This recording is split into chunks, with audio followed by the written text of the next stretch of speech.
In today's video, we're looking at some NHL trade rumors focusing on the Montreal Canadiens, the Detroit Red Wings, the Edmonton Oilers, as well as the Nashville Predators. Plus, we also have some updates on the Dustin Byfuglien situation, and I want to address the Kasperi Kapanen situation with the Leafs being a healthy scratch. We'll get into all the latest news coming up next.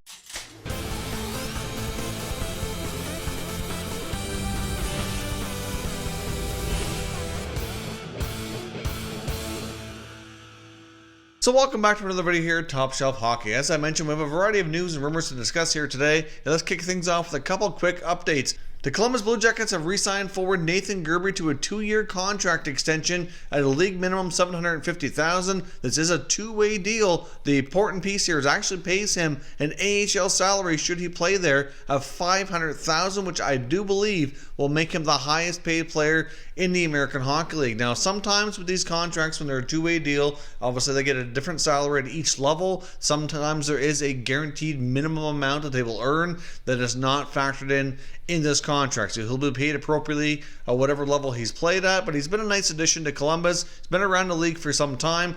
Some believe he might transition it into some type of other role, whether it be a coaching or a player personnel or some kind of other role within the organization once he's done playing, so they want to keep him around. He's a good veteran who can kind of go up and down the lineup and up and down between the two levels of play and stick around here. So a nice little signing there for Columbus.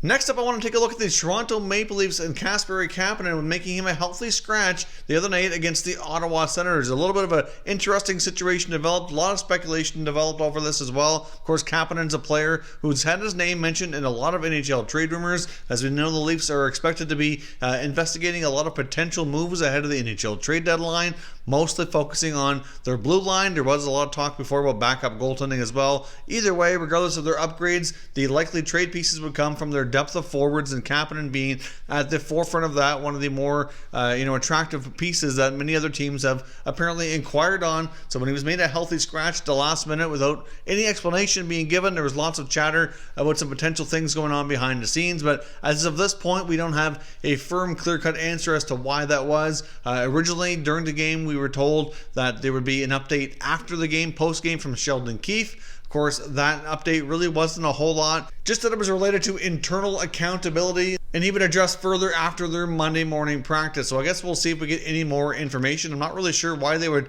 give that as a statement and then discuss further on Monday. Seems a little bit weird, but I guess we'll see. I mean, more than likely, he was probably either broke curfew, missed a meeting, late for practice. It was probably something along those lines, a very simple team rule that he must have made a mistake and broke, more likely is what happened. But of course, when you get a player who's mentioned in trade rumors quite heavily for an extended time, suddenly being made a healthy scratch, it certainly stirs a lot of things up and a lot of questions. But I would imagine if the update had been coming from Kyle Dubas, that would have been a little bit more intriguing, and that certainly would have been fueling the fire a little bit more about a potential trade. Where it's coming from the head coach, that's clearly a coach's decision based on either his play or something that happened behind the scenes, like I said there. So I guess we'll wait and see a little bit more information on the Kapanen situation, but even though he's been mentioned a lot in trade rumors, I don't think this healthy scratch situation is anything to really stir things up even further.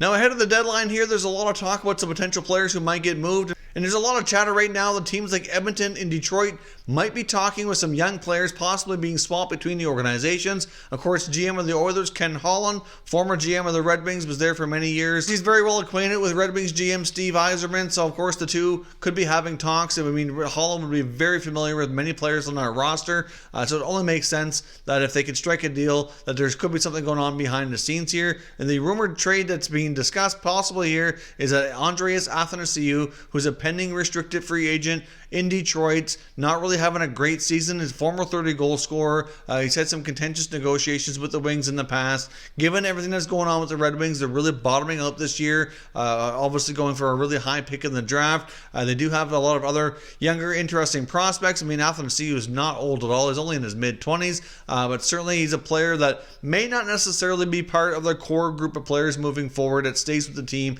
and helps this rebuild along. So it might be a player player that Steve Yzerman is willing to trade, especially if he can get some other younger assets into the picture here as well. So there's some talk that maybe Athanasiou could be heading to Edmonton in exchange for Jesse Puljujarvi. I don't think that's a fair trade straight up, given the fact that Athanasiou has a 30-goal season under his belt, has a lot more NHL experience. So I think it'll likely have to be Puljujarvi and a pick or some other type of prospect involved to make it an even trade or more fair trade. So I guess we'll see, but there's a lot of talk amongst NHL insiders that is a possible scenario that we might see unfold here. Of course, Athanasiou has terrific speed, would probably fit in nicely with the group of forwards that the Oilers have. Of course, the Oilers have been playing really well lately. So I guess we will have to wait and see if GM Ken Holland goes back to his former club to hook up a trade here before the deadline.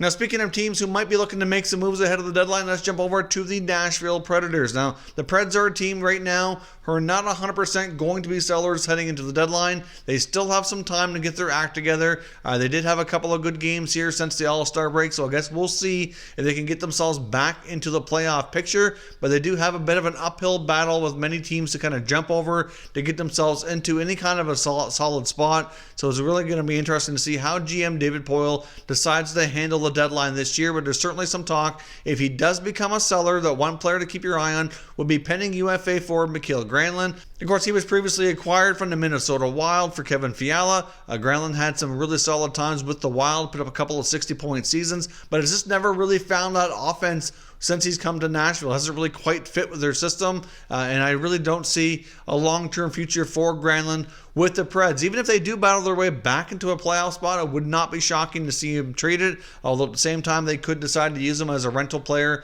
for their own team rather than acquire something else. But clearly the Predators are having their struggles this year. I don't see Granlund being a fit longer term, so it is quite likely he could be moved for maybe a younger prospect or draft picks or something else that they could use for the future. And the other player, should the Predators become sellers, that apparently is not an untouchable here, is center Nick Bonino, given the fact that they've got guys like Matt Duchene and Ryan Johansson and Kyle Turris and several other players who can play center. Even though Bonino's really been a solid player for them, he's one of the few guys right now who has a tradable contract who could actually get them some decent value and a decent asset in return. So not a given that Poile wants to move him or anything like that, but he's got one more year left on his contract. He would be a very attractive bottom six center for any team going for the Stanley Cup. He's got a lot of great playoff experience as well. He's had some good runs between his time in Nashville, before that in Pittsburgh as well. So he's certainly an attractive piece and could fetch a decent return for Nashville should they go into selling mode. Now, we also have a pretty significant update on the Dustin Byfuglien situation with the Winnipeg Jets. We had information from Elliot Friedman on Saturday Headlines this past weekend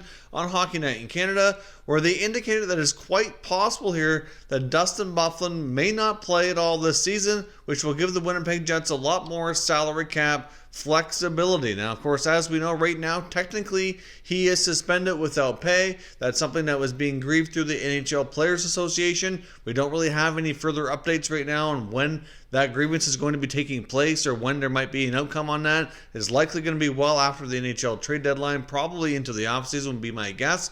But at this point, Byfuglien has not started skating as of yet. He's not really in a position where he's been rehabbing the injury to the point where he's on the ice or anything. So it's quite likely that he is not going to play this year. Now, of course, that's not 100% guaranteed at this point, but that's the belief right now of the information that Friedman is passing along here on Saturday Headlines. So, of course, with Winnipeg right now kind of being a bubble playoff team, they're not guaranteed a spot. They battled through a lot of adversity this year. They had a lot of changes throughout last offseason. Then it came into the beginning of training camp with the news of Byfuglien not reporting and all the ankle injury and everything that's happened with him, which resulted in him being suspended. It's been a big blow to that team. You take Byfuglien off that blue line, they already had to trade Jacob Trouba. They lost Tyler Myers. I mean, it's just the whole blue line is radically different, and they're just not the same this year, and so they're having a hard time keeping up. Thankfully, they're getting excellent goaltending from Connor Hellebuyck. He's been by far their MVP in my opinion. But the Winnipeg Jets, very well, if they knew for sure that they had more flexibility because Byfuglien wouldn't be coming back, then they can go ahead and try to make a move in order to bring in another top 4 defenseman to really help out that blue line. Now, some guys they could target, there's lots of D-men on the market from what we've been hearing out there. They could look to New Jersey, pinning UFA like a Sammy Vatanen. There's Brendan Dillon in San Jose if they want somebody a little bit more physical. Of course, we'd also heard a lot about Alec Martinez in LA as well. There's just some examples of players that the Jets could target, but the big news here is that Byfuglien likely is not coming back this year. The Jets should have more flexibility and look for them to be busy heading into the deadline to try to bolster their blue line to get themselves into the playoffs. And as we know, once you're in the playoffs, anything can happen. Lastly, here I want to touch on the Montreal Canadiens. We have heard from a few different NHL insiders, including Pierre LeBrun and Elliot Friedman, that it's believed now the asking price has been set for Ilya Kovalchuk in Montreal should they decide to move him ahead of the deadline, and it's believed to be at least a second-round pick. That would be the starting point to enter into conversations with Marc Bergevin to consider acquiring the veteran Russian winger, who's certainly found a resurgence, a bit of a renaissance, if you will, since he's joined the Habs just not too long ago. He's played extremely well for them, been very productive, and could fetch them a good asset in return, but it's not a foregone conclusion that he's going to be moved.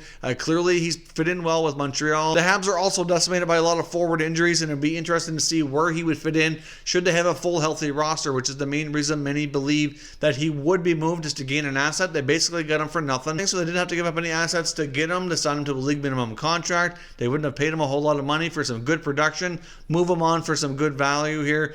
Certainly a strong possibility. Like I said, not a given the fact that he likely could be extended for still another cheap valued contract. If he can continue that production, it could be a good steal for the Habs moving forward. But they've got a lot of young forwards that they're trying to build into the mix here longer term. As we saw, they demoted Kasperi Kapanen down to the minors. I personally don't think it's too far behind before a guy like Ryan Poehling goes down as well. They clearly need to get their confidence back. They clearly need some more seasoning in the American Hockey League where they can play a bigger role, play some big minutes in a lot of different situations. I think Kotkaniemi and Poehling very well could be guys that we see play together on a longer term basis at the NHL should they be able to get things together here.